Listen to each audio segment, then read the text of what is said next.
localizar. Pois bem, pelas redes sociais, a PM de São Paulo anunciou há pouco a localização do helicóptero.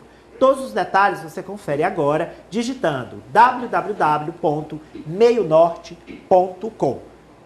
E agora vamos a Viena, na Áustria, com ela, Socorro Sampaio. Seja bem-vinda. Boa tarde, Socorro. Suspense, pronto, já está conosco. Olá, Ari. Olá, senhor Ari. Olá, boa tarde para você, boa tarde para todos aí no Brasil. Muito obrigado, Socorro, por estar conosco mais uma vez. Socorro, eu vou começar por Israel. E aí depois a gente vai para este futebol que usa drones, né? Que é a novidade, um assunto mais ameno, para a gente encerrar a sua participação. Nos atualize sobre o julgamento de um país acusado de genocídio. Acho que a Socorro está falando, mas o áudio dela está abaixo, a gente não está escutando. Alô, estão me ouvindo? Estamos Olá, ouvindo. Brasil. Você ouviu alguma palavra do que eu falei? Tudo. Muito bem. Vamos começar por Então Israel, estão me ouvindo então. também? Sim, porque a gente também vai falar dos ataques, né, Ari? Dos americanos, não sei se a gente começa com os ataques americanos e britânicos aos rebeldes do Iêmen. A gente começa com eles ou começa com Israel? Pronto, os assuntos estão interligados, de qualquer forma. Vamos começar então a gente começa, Ari, por esse ataque. Os rebeldes do grupo Houthis, eles prometem retaliação aos ataques, ou pelos ataques britânicos e americanos da madrugada de hoje. Então, os rebeldes já disseram que vai ter troco, que Estados Unidos e ingleses, Estados Unidos, ou americanos e britânicos, vão pagar caro pelos ataques. O porta-voz do grupo, o grupo de rebeldes Houthis, diz que 5 membros do grupo morreram. Disse também que os rebeldes vão continuar atacando os navios, principalmente os navios ligados a Israel, que passam pelo Mar Vermelho. Essa rota do Mar Vermelho, que esses rebeldes estão atacando os navios, é uma das rotas de comércio marítimo mais importantes do mundo. Circulam aí milhões, bilhões de dólares em mercadoria anualmente, uma rota importantíssima. Esse grupo de rebeldes, os Houthis, eles controlam parte do Iêmen, inclusive essa saída aí para o Mar Vermelho, eles controlam parte do Iêmen desde que o país começou uma guerra civil em 2014. Olha só, é um dos países mais pobres do mundo. Segundo a ONU, já são mais de 230 mil pessoas que morreram nessa guerra desde 2014. São dezenas e dezenas de milhares de crianças que já morreram. E essa guerra, Ari, tem os rebeldes dos Houthis que controlam uma parte do país e a outra parte é controlada pelo governo. Então, os rebeldes são apoiados pelo Irã e o governo, que controla a outra metade do país, é apoiado pelos Estados Unidos, pelos britânicos, pela França e pelo grande inimigo do Irã, que é quem? A Arábia Saudita. Pois é.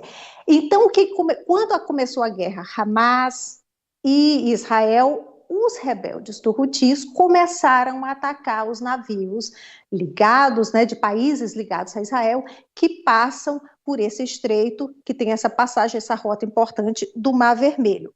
O que as empresas fizeram? Navio sendo atacado, elas tiveram que suspender a navegação por essa região, tiveram que encontrar uma outra rota, tem que passar lá por baixo da África.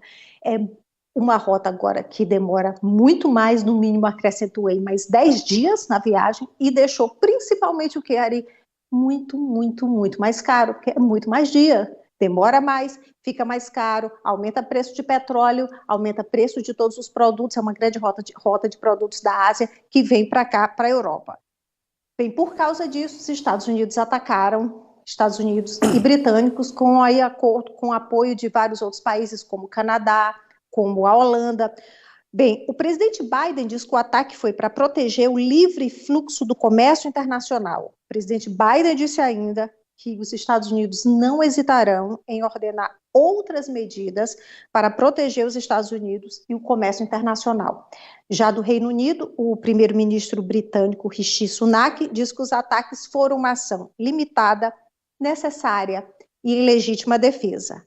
A gente tem imagens aí de uma manifestação, de protesto, manifestação no Iêmen. É absurda a quantidade de pessoas que foram hoje às ruas da capital do Iêmen, de Sanaa, demonstrar apoio aos rebeldes e também contra os ataques contra os Estados Unidos. Eles gritavam aí, morte para a América, morte para Israel, amaldiçoados sejam os judeus e vitória para o Islã.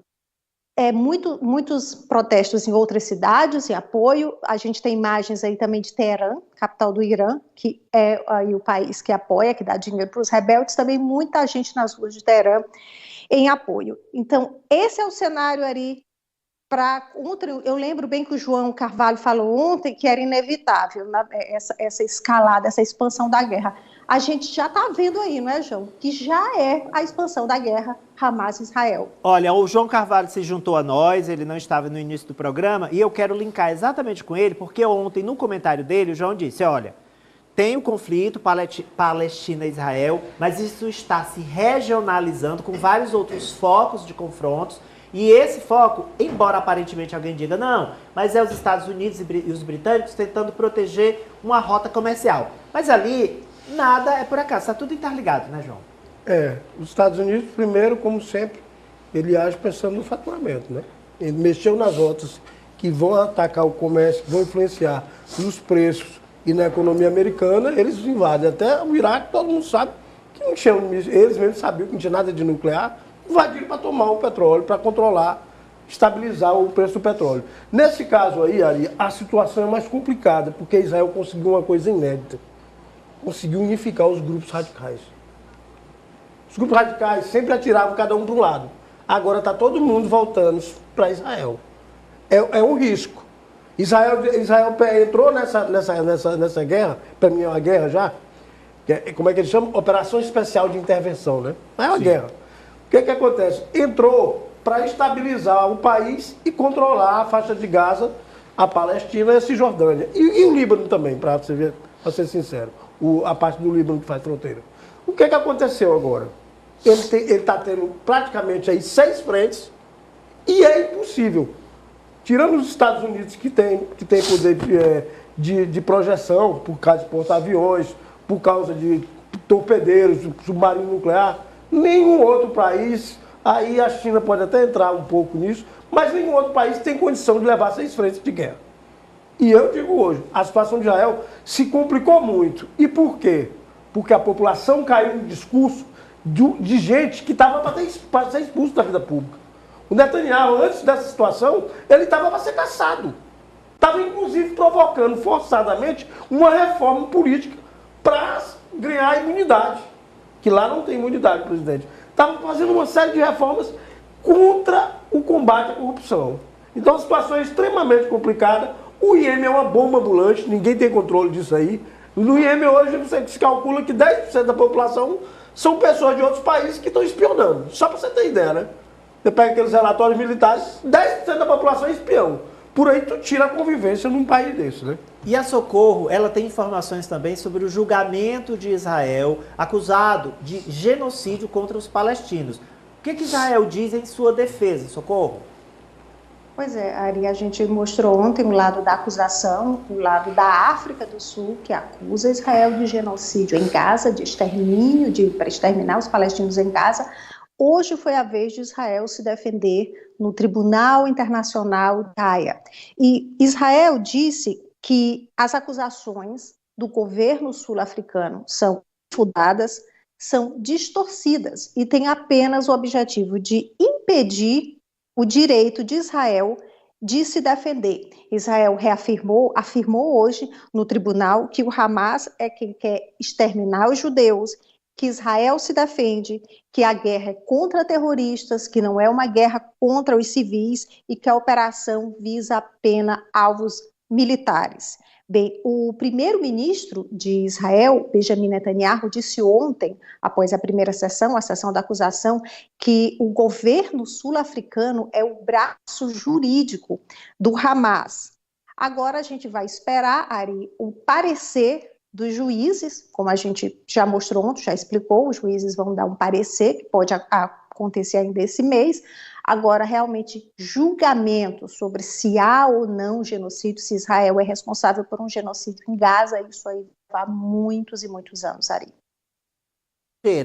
É genocídio ou não é genocídio? O Netanyahu disse o seguinte, para ser genocídio, precisa que a gente tenha a intenção de matar uma população civil. E nós não temos essa intenção. São efeitos colaterais dos ataques. O que é que você acha desse argumento? Um argumento infundado, Ari, porque boa parte das mortes na Palestina são de crianças e mulheres que não têm qualquer ligação com o grupo terrorista Hamas. Há inclusive projeções que apontam para mais de 9 mil crianças mortas na faixa de Gaza. Então, realmente é uma reação desproporcional. Claro que Israel tinha que reagir aos ataques do grupo terrorista Hamas, mas quando se vê a dimensão dessa reação, é que essa classificação de genocídio, ao meu ver, sim, é estabelecida. Porque já são mais de 20 mil mortes na Palestina e boa parte dessas mortes de civis, de pessoas que não estão ligadas ao grupo terrorista Hamas. Então, eu concordo com a posição do governo brasileiro e de governos que sinalizam que sim, Israel comete um genocídio. E olha só, para amenizar, né, Socorro, sexta-feira, você vai folgar agora no final de semana, vamos trazer mais uma atração lá daquela feira super moderna que está acontecendo em Las Vegas. E olha, ao contrário do que reza a lenda, o que acontece em Vegas não fica em Vegas, não. Eles estão fazendo lá para o mundo inteiro saber e consumir. Que futebol de drones, é isso? Nesse caso, a intenção é justamente, Ari, que a população saiba, que o mundo saiba, porque a intenção aí de quem inventou esse futebol é que ele seja popularizado, que atraia multidões como o primo que eles se referem, como é o futebol. Eu nem sei se eu deixo essa parte para a Poliana comentar, porque é um esporte que ela adora, que ela conhece, mas então eu vou mostrar e depois vocês comentam aí que a gente está vendo aí, o futebol de drones. Sem dúvida, Ari, bem mais barato, porque o drone é bem mais barato que muito jogador de futebol. Isso é fato. Os famosos, né? Então, são times de 5. Aí são 5 contra 5 em campo. A gente vê os drones aí, eles ficam dentro de um globo. Isso aí é para proteger os drones. E estamos vendo aí o time dos azuis contra o time dos vermelhos. E olha que interessante, são cada time 5 jogadores, né? São 3 zagueiros e 2 atacantes, mas só o atacante principal, ele pode fazer gol, ele pode marcar. E quando ele faz o gol, tem o atacante aí principal, o drone dele tem uma bolinha verde para identificar, uma bolinha, um pompom para identificar que ele é o artilheiro, só ele pode fazer gol. Bem, como é que se faz o gol aí? Para marcar o gol ou para fazer o ponto, o drone deve passar, a gente vê aí, pelo aro adversário. E esse aro fica suspenso a uma altura de 3,5 metros do chão. E também, Ari, não precisa de juiz, nem precisa de VAR, porque quando a bola, ou quando o drone passa pelo aro, marcando ponto, fazendo gol, uma luz se acende no aro. Então, aí não vai ter dúvida, porque a luz acendeu, é porque o drone passou. Bem, esse esporte foi inventado na Coreia do Sul em 2016, já é praticado em aí cerca de 20 países, mas ele é mesmo forte, ele é mesmo popular na Coreia do Sul. Tão popular que no próximo ano o país vai sediar a Copa do Mundo de futebol de drones. E lá também tem uma liga profissional, O presidente, atenção, o presidente da Federação Internacional de Futebol de Drone, que estava na feira em Las Vegas, disse que o sonho dele é que o esporte seja praticado por todas as pessoas, não importa a idade, não importa o gênero, pode também ser praticado por pessoas com deficiência, e o grande sonho dele, a intenção é que um dia ele consiga ter tantos fãs, tantos torcedores, ter multidões como o primo que é o nosso futebol, Ari. Bem, o jogador é a própria bola, você entendeu, né? O jogador, ele entra nessa esfera, que pra mim é mais basquete que futebol, que tem que entrar lá no aro, né? Entrar na cesta, né? Então tem que entrar na cesta, é mais basquete que futebol, mas o jogador. E se o São Paulo lançasse, o seu São Paulo, a Poliana Oliveira, ela é tricolor, lançasse aí, tem o Sub-20, tem o titular, tem o futebol feminino e o São Paulo de drones. Você torceria também do mesmo jeito? Eu achei divertido. E assim, a Socorro falou sobre essa intenção de fazer com que todo mundo aproveite desse esporte, possa praticar. Eu acho que é um esporte democrático, só talvez não seja ainda tão acessível, né? A gente, dificilmente, acho que montar uma liga de futebol de drone não é tão barato ainda, mas esses vans, né? É vans, João, que chama? Como é que chama? É veículos, como é que... Que não tripulados, né? Não tripulados, né? Que a Embraer, inclusive, já está fabricando. E eu acho que ainda é um pouquinho caro para a realidade do Brasil. Mas eu achei legal, eu gostei. E agora eu quero saber da Kátia D'Angelis. A Kátia D'Angelis, ela é uma das melhores jogadoras de beach tênis de Teresina, né? E aí eu quero saber se o futebol de drones é o beach tênis do futuro, que vai todo mundo jogar. Porque aqui todo mundo que eu conheço inteiro no Piauí é influenciador e joga beach tênis. Maria, eu vou fazer um comentário. Faça. Eu não sei nem se esse comentário sim, pode permitido. fazer. É permitido. Acabei de permitir. Assistir futebol sem coxa. Sem coxa? Sem panturrilha. Sem panturrilha. Não é permitido esse tipo de comentário, não. Já foi feito. A Socorro entendeu. Coxa, e rapaz, o telespectador pelo amor de também. Deus, Não dá pra mim, não. Sendo sexista. Mas no beach tênis tem coxa também. Agora é bom, porque tem uns esportes aqui que ninguém queria e agora tem um beach tênis. E agora tem esses idiotas aí, né?